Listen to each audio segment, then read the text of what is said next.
because you can't do everything, right? Nobody can. Yeah. But if we're all one drops in the ocean, and you see how big the ocean is, if you could do just one drop of putting in some goodness into the world, you can create tidal waves of goodness and, just making the world a better place.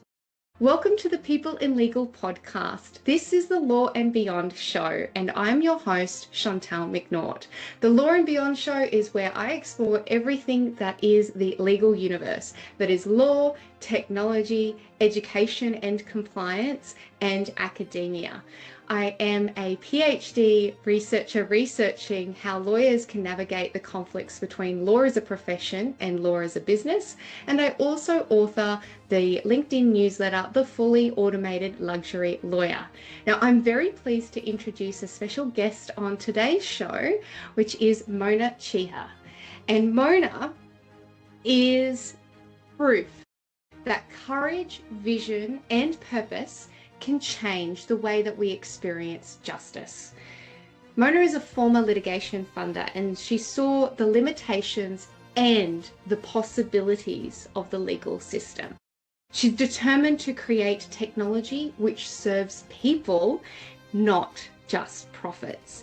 And that is why she's funded JurisTechni, the world's first ethical and explainable AI, that's called XAI, for law in particular, pioneering this emerging field of algorithmic law.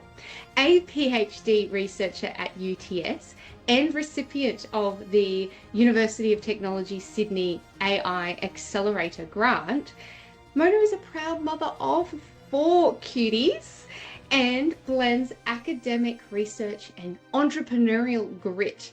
Her mission is as bold as her lipstick: to ensure the future of law is transparent, fair, and accountable. And beyond the boardroom and the lab, she's also a mentor, philanthropist, and advocate for women in STEM, inspiring the next generation to innovate with both heart and integrity. Oh, I've got goosebumps. Welcome to the show, Mona. Thank you so much for having me. I'm actually so excited to be here talking to you today. Oh, I'm so excited to have you on the show. We were just talking off air about how wonderful each other's LinkedIn content is. And Mona, you've been absolutely killing it. You've been on the circuit as well recently this year, I saw too. And you were just telling me about your PhD research process and all of that sort of thing. So I think that brings us to, I guess, the first question around your background and what has gotten you so passionate about the law. How do we get here? Okay, so it wasn't a linear journey. I don't think it ever really is. It was kind of never is. like this, right? So many years ago, 7 years ago, I actually started off as a finance broker. I started a brokerage for my dad's and my family's car dealerships, and then through that brokerage, and back then we didn't have like online applications. Everything was written and faxed and mailed. It was there wasn't any technology involved when you were processing applications for finance as a broker. So that frustrated me. So I created a website that took people's details, updated them as I progressed their applications, gave them a way to upload information and download information. And I thought, wow, if I could do this through a website, what else can technology do? So I moved into tech. I went to TAFE and did a programming course, and then went into Fuji Xerox as a business analyst, and then into my husband and his friend's business, which was called Sydney Digital Group, and worked my way up from understanding the business processes and how technology can enable like really great automation, sustainability, and being able to grow your business, into developing websites, into architected software solutions. it really grew. We had 13 developers working with us out from Yaguna. And it just blew my mind to see how technology can really enable every industry. Now, because of my finance brokerage background, I was given an opportunity into credit lending. So I thought, okay, it would be nice to be like to go from the broker side into the lender side. Highly regulated, right? But it's beautiful. Like, I know some people are scared of regulation, but regulation is key to creating safe and responsible technologies. Like, think of it like the Wild Wild West. You don't want the Wild Wild West. You want some form of regulation or compliance to build tools that are not just safe for your customers, but safe for your business. And in areas like finance, like you need regulation, you need to protect the business, you need to protect your funding, you need to protect your customers, you need to protect society at large. So I got into credit lending. I designed a system that was compliant to all of the responsible lending guidelines, to the NCCPA, like to all the compliance that you need to follow for being a responsible manager for an Australian credit license. Now that gave me an opportunity into another business, another credit lending business, but this credit lending business also looked at litigation funding. Now, I had no idea what litigation funding was. None. I was literally just thrown into the deep end. I was like, all right, this is what we want to do. Now do it. And I was like, okay. Now, obviously, everything that I'm saying is my personal experience. None of it is financial advice. So if I say like that, you know, what I really loved about something, please, like hashtag disclaimer, not financial advice. Love that. We're people in legal, so we all understand. Not legal advice, not financial Yes. advice, for your learning and entertainment purposes only. Yes. I loved litigation funding. And I just thought, okay, I was able to build out this decision matrix in credit lending through and using technology and machine learning in credit lending. Why haven't we done the same in law? So when a claim is submitted to you, you have to look at all the features of the claim. What are the features of the claim? The legal issues, the legal principle, the material facts, the evidence. Like all of these are features. Features are like things we need to recognize to make a decision. And I thought, okay, we're getting all of these claims in, and how we currently do it is our internal teams assess it and give some advice, then an external team assesses that, gives some advice, and then we take it to a barrister for the barrister's advice. Now that process is quite time consuming. It's quite costly. So you can pay between like $4,500 to $150,000 just assessing the claim. Sorry. And I thought, okay, there has to be a better way to do this. Like, I see my team working so hard, manually researching. It's like the days when we used to go to the library and have to find the book and then open the book and then read the book and then take your notes down and then write your assignment. That's how I saw our legal professionals doing their work. And they weren't just doing that. They were researchers. They are researchers. They are advocates. They are therapists. They are friends. They are like most of the cases that they deal with are ones that are quite, heavy on your heart. And it's like, where's the support? Where's the technological support so that we could really give, and I call them champions of justice because they are.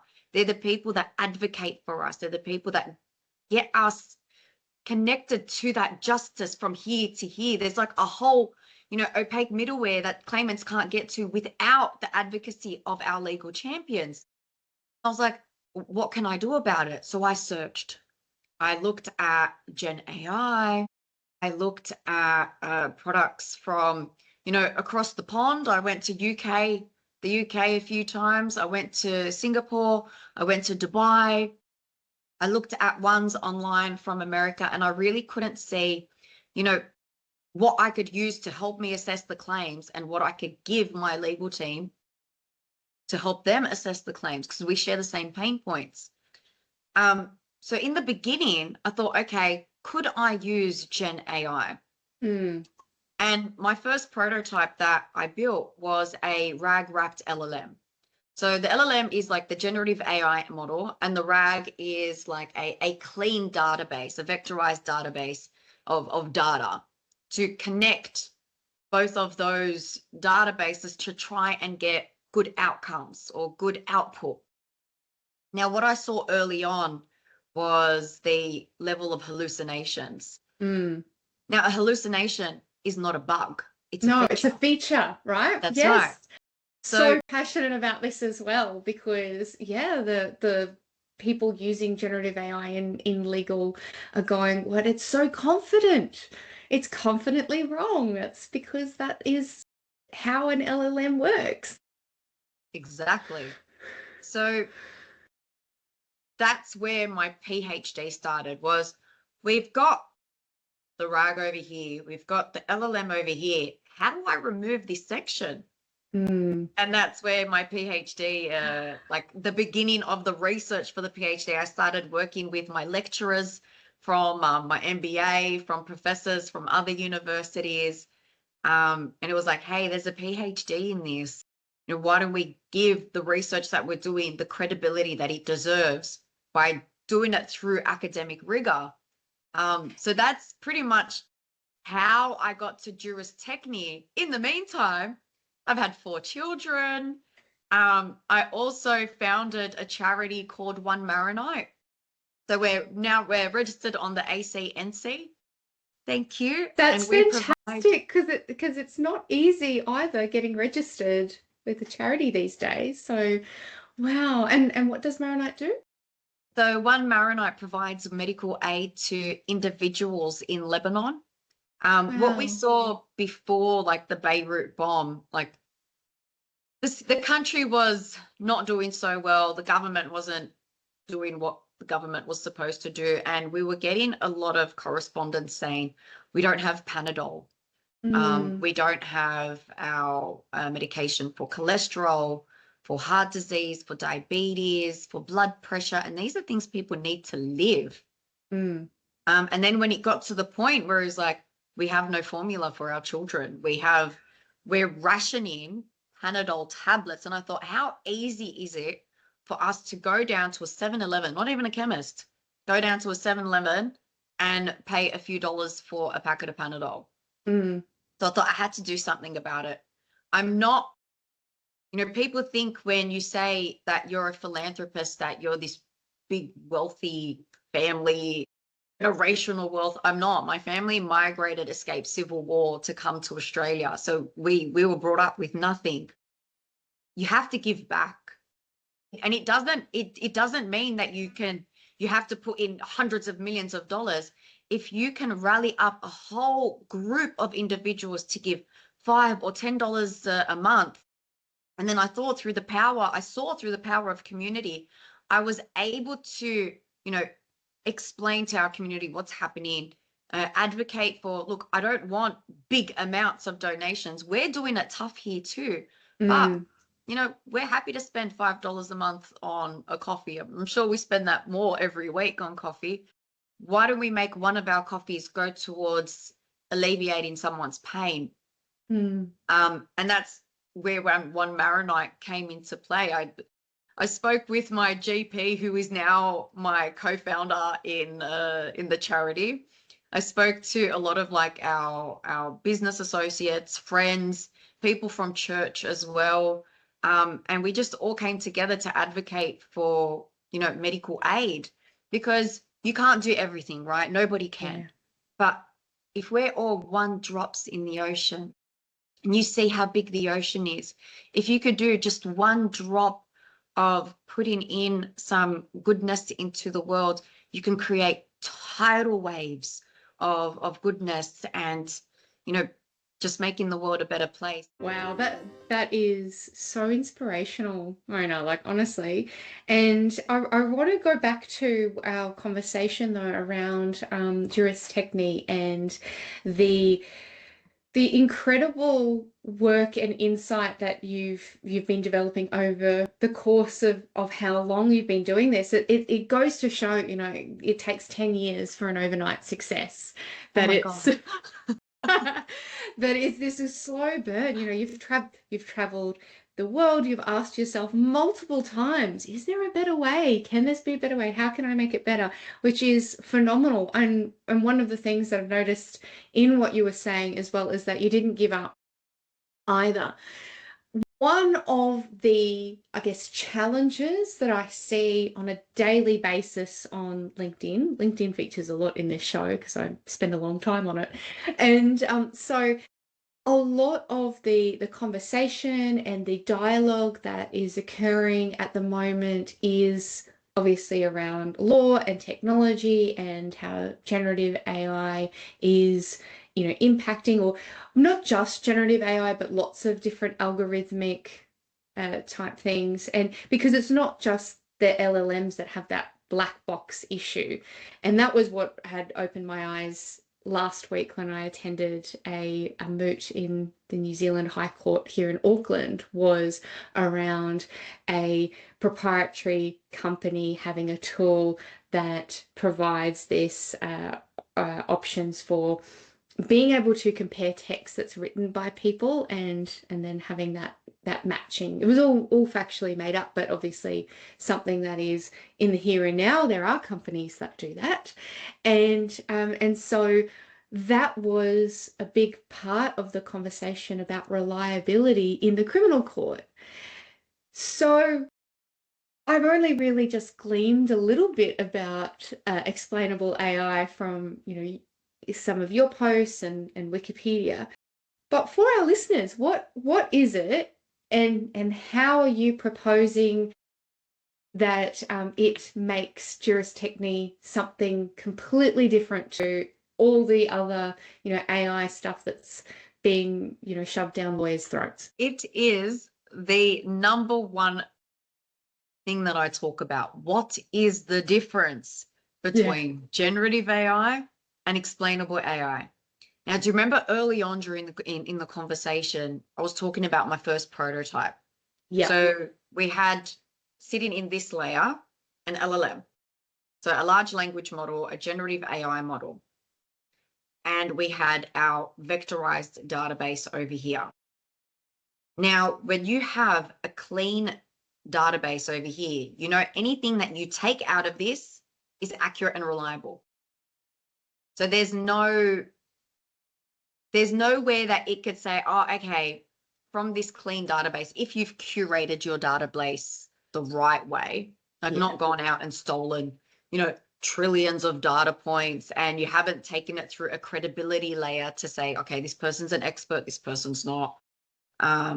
This information is accurate, this one really isn't. When you do that process of carefully curating your own data sets and removing this black box, the reason why they're called black boxes is because you don't know what's in there. You don't know what data sets they've used. You don't know what algorithms that they've implemented on top of the data sets. That's why you could see algorithmic bias in things like these generative AI models. So if you type in, I think an example that I saw this week on LinkedIn was someone was asking it as a female what I should ask for as a salary package, and then as a male. And then the salary package for the female was like $200,000 less than the male's one. I thought, okay, the only way that we can give out undisputed, transparent, and traceable data is if we build our own. So we've taken it from a black box, which is, I have no idea what's in this, put that on the shelf and be like, thank you, love your work. There's use cases for Gen AI in law. Yeah, It's just totally. not in research or Yeah. analytics. And that's okay. So we've curated our own database. We've only taken data from reliable and credible resources, so directly from government. So that's your legislation, your case law, secondary sources like ASIC policies, procedures, regulatory guides, guidelines, info sheets, for example, like ATO compliance documentations as well, like those secondary sources. And we've taken all that unstructured data and structured it into a very beautiful database. We've also feature engineered it. So we've been able to map out ratio, obiter, material facts, legal issue, legal reasoning. We've been able to link them to the area of law, the matter type, the judge, the counsel, the solicitors, the claimants. Now, what does this kind of remind you of? That what we do in real life, when we're reading these documents, we're forming these connections.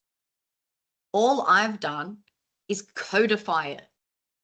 So I've taken it from something we do manually to something that we've put into a software solution.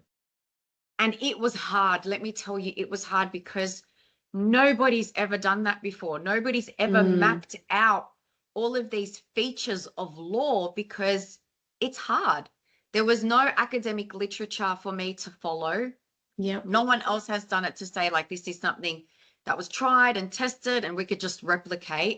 It's inherently unstructured data as well. Right. You know, no two judges will have their ratio and their obiter in the same way. And it really is case dependent as well. It really is. And you have to sit, as the lawyer, you have to sit and sift through thousands of case law and documentation to be able to formulate your strategy. It's like, why are we doing that manually when we could be using technology to empower us with this data?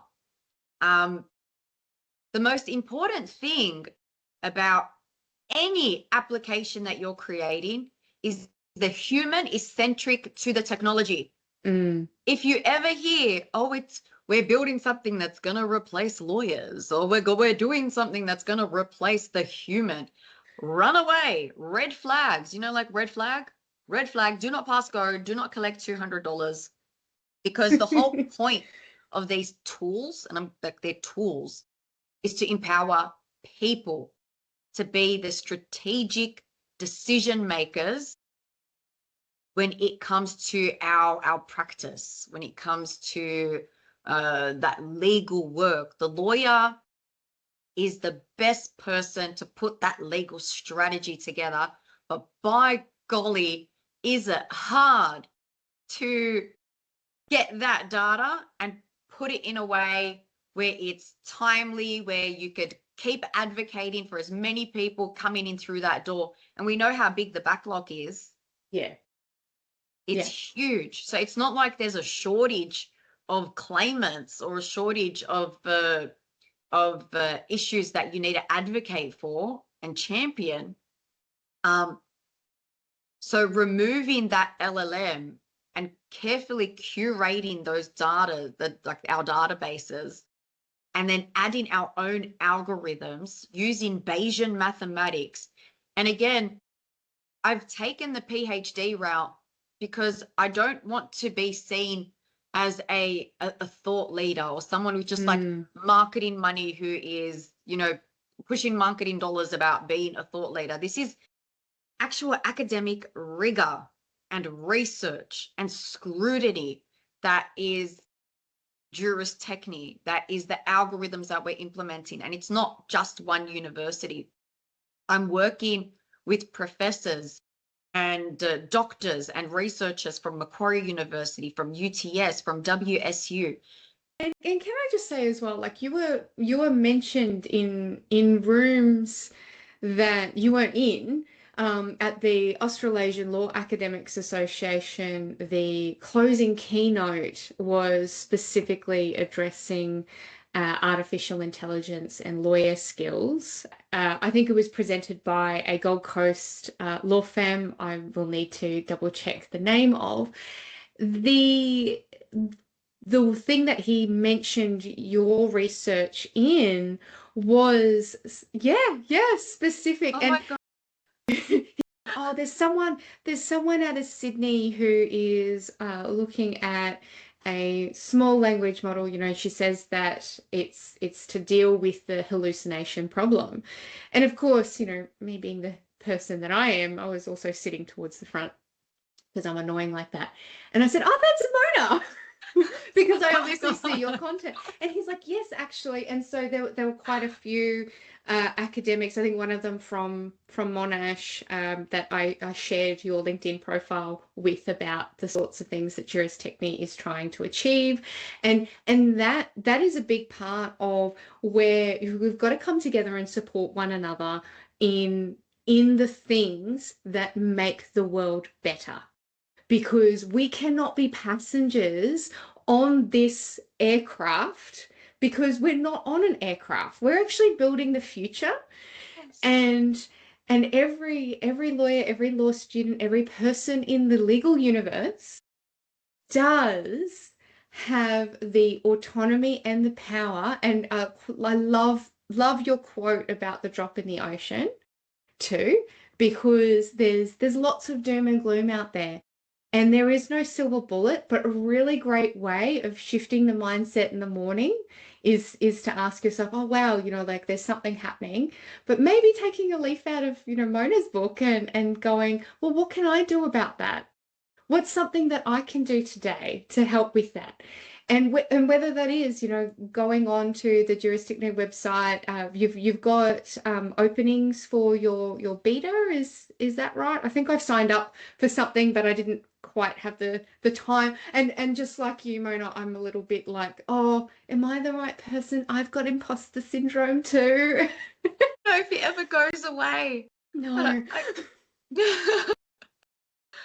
But honestly, you've just made my day. I didn't do this by myself. And it takes a village. When they say it takes a village to raise a child, it takes a village to build a business. It takes a village to do your research. It takes a village to be a learner. I've never done this on my own. I've been so lucky that God has put in my journey, throughout my journey, people that have helped advocate for me, that have mentioned my name in rooms that I would have never gotten access to, that have opened doors for me that I would have never gotten access to, that have put seats at tables that I would never have had a seat at.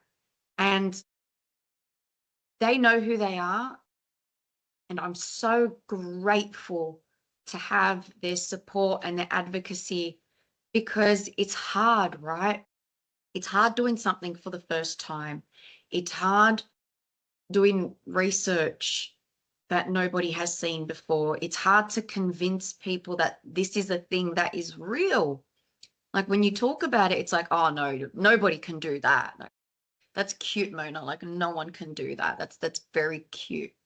And it's like, but no, we are doing it. And I have the best team in the world. Honestly, like the people I work with every day are the most inspiring individuals that I have ever worked with in my life. And it's like, we just need to get the word out there and communicate that we can build really great, responsible and ethical tools that empower people. I'm so sick and tired of lawyers and judges copying all the slack for tools that were given to them that weren't fit for purpose. It's not the lawyer's fault. I'm sorry.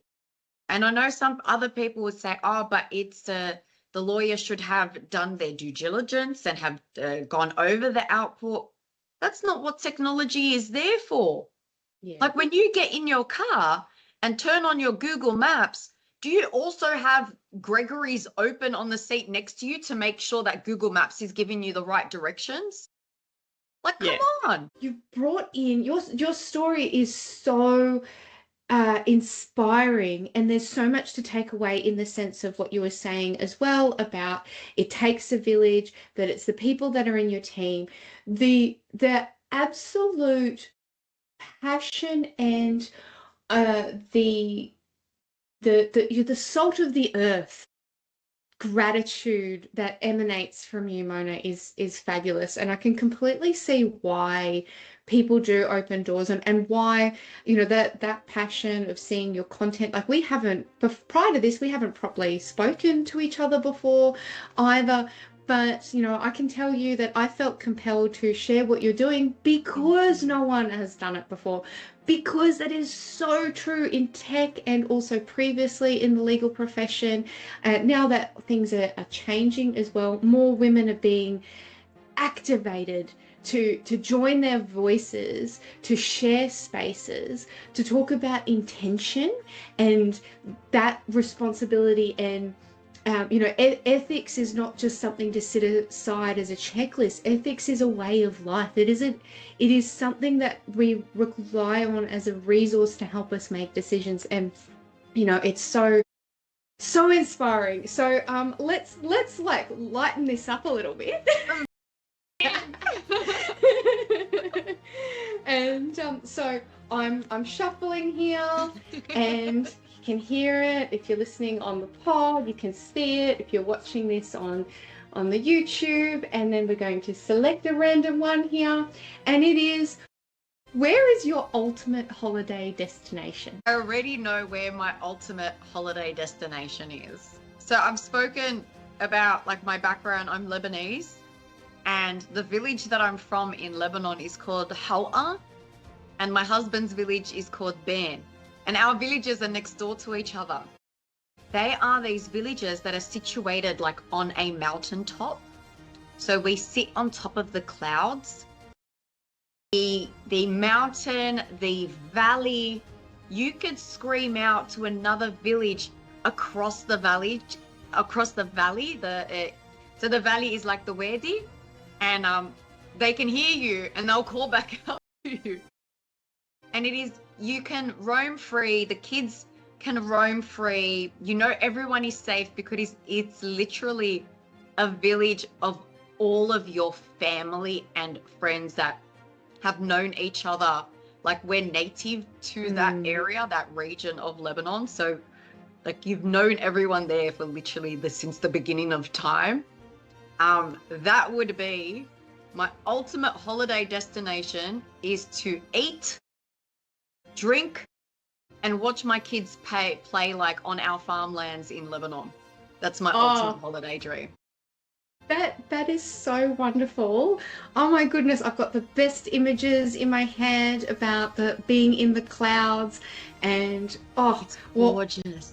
And the sunset. How great a sunset. Look, I know that you'll be able to get your ultimate holiday. It's coming very soon for you. Thank you so much for joining us on the show.